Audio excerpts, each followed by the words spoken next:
Hi, I'm John with the Crazy World. A couple weeks ago, with the help of my friend Jeff, we put this Speedway Motors subframe into this 72 Nova to replace the old damaged subframe. Now this week we're going to work on putting this suspension and steering system onto that subframe to work on completing this car. Before we do that though, let's go over an overview of what comes with this kit and what doesn't.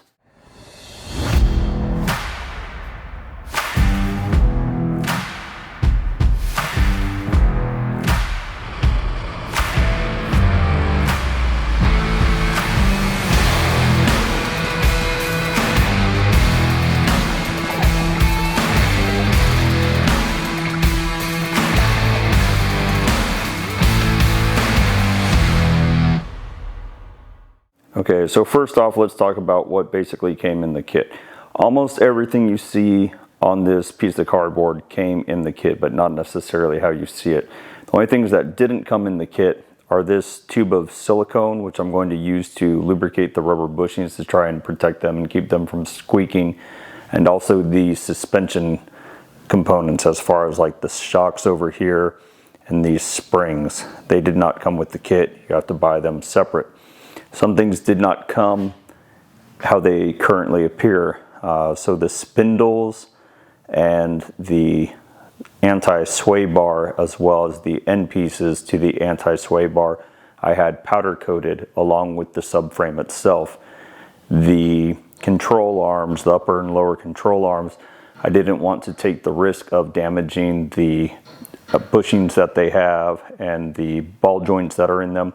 So instead of taking those apart and possibly having to get new bushings put in, I just went ahead and, taped them off, primered them, painted them, and clear coated them. So that's going to have to be good enough for those parts. If it ever ends up being an issue, if the paint starts flaking off, I can always take them apart and get the powder coating done later on. A word about the springs that don't come with the kit. I believe Speedway Motors recommends 400 pounds per inch, and that is what I have. I looked up the original spring rates for a Nova, and the base V8s with the small block Chevy came with 340 pounds per inch. Keep in mind these springs are 400 pounds per inch.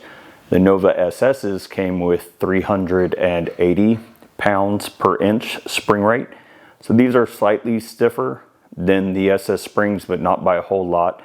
But I'm also going to have a couple 100 pounds less on the front end of this Nova, thanks partially due to the 40 or 50 pounds I'm saving with the Speedway Motors subframe, as well as the fact that I'm going from a iron block with iron cylinder heads to an aluminum block with aluminum cylinder heads with the new LS3 engine I'll be getting. So a couple 100 pounds less weight and 10 to 20% higher spring rate. So we'll see how that comes out. If not, it's like $100 per spring. I can always put in 450, 500 pound springs later on. Detroit Speed does have a 650 pound inch Nova subframe kit, but I imagine that's either for big block Chevys or people that are doing autocross with their Novas and want a very firm suspension. All right, that's it for this.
Okay, so I've been working on this for about an hour and 15 minutes now. I have the power steering rack in, the lower control arm for both sides, as well as the spring and shock on the driver's side. Everything's been working really well other than the issues I've been having with the thickness of the powder coating. Every time I have to pass a bolt through a hole in the subframe or any of its components, the powder coating is so thick that I can't get it through. It's basically reduced the diameter of that hole so much that I have to get in there with a grinder and try and grind some of that powder coating out in order to make enough space for the bolt to go through.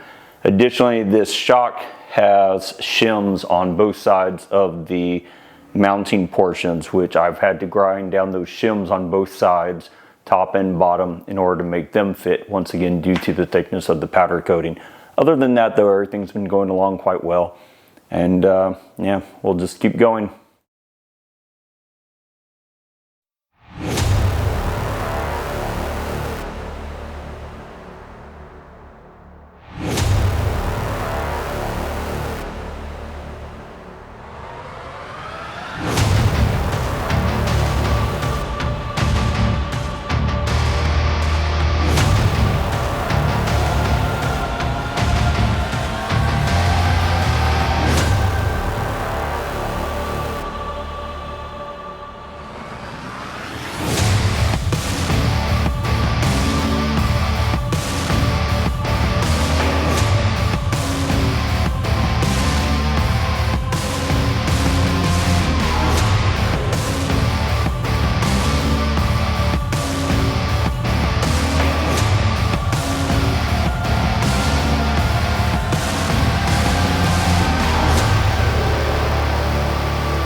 Alright, so here's a better look at that suspension. You can see we have the control arms, the shocks, the springs, the lower control arms. On this side you can see the steering rack a bit better. And then this is the way that Speedway Motors does the casters. There's little offset shims. Little offset shims in here that have a different amount of shims. They have 0, 1, 2, and 3. I'm using the 2s. And then back here, you probably can't see with this little light, there is a spacer bracket, and that's how they do the camber, by pulling the whole upper control arm inwards to be able to get some camber on the spindle. You can see the same thing over here. Maybe you'll see it a little bit better. So there's the shim, and there's the number 2 caster adjustments that tilt the upper control arm more towards the rear of the car to increase the caster, and then that camber shim in here pulls the control arm in towards the center of the car to increase the camber on the tire. So I'm kind of going with the above medium option right now.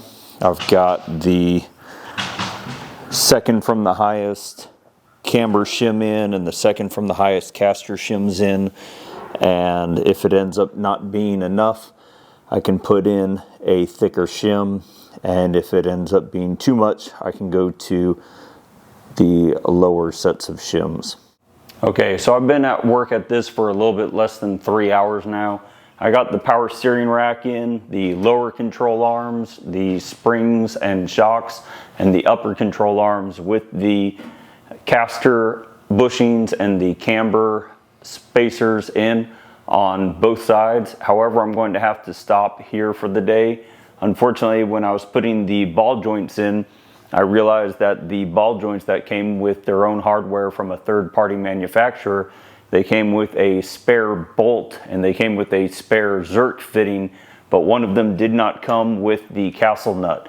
So I'm not going to be able to complete the installation of the spindles today. So this is where we're going to stop right now, but you know, basically 3 hours in, steering rack and all the actual suspension in.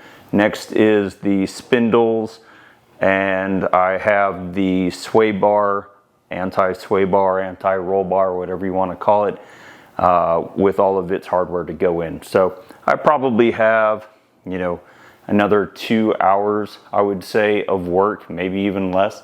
So we'll call it maybe a 5-hour job, and that's even with grinding out holes from the powder coating, grinding down shims because of the powder coating, so on and so forth. So pretty easy job. I've been doing it all by myself with simple hand tools, and pretty easy day. All in all, pretty happy with the quality of the kit.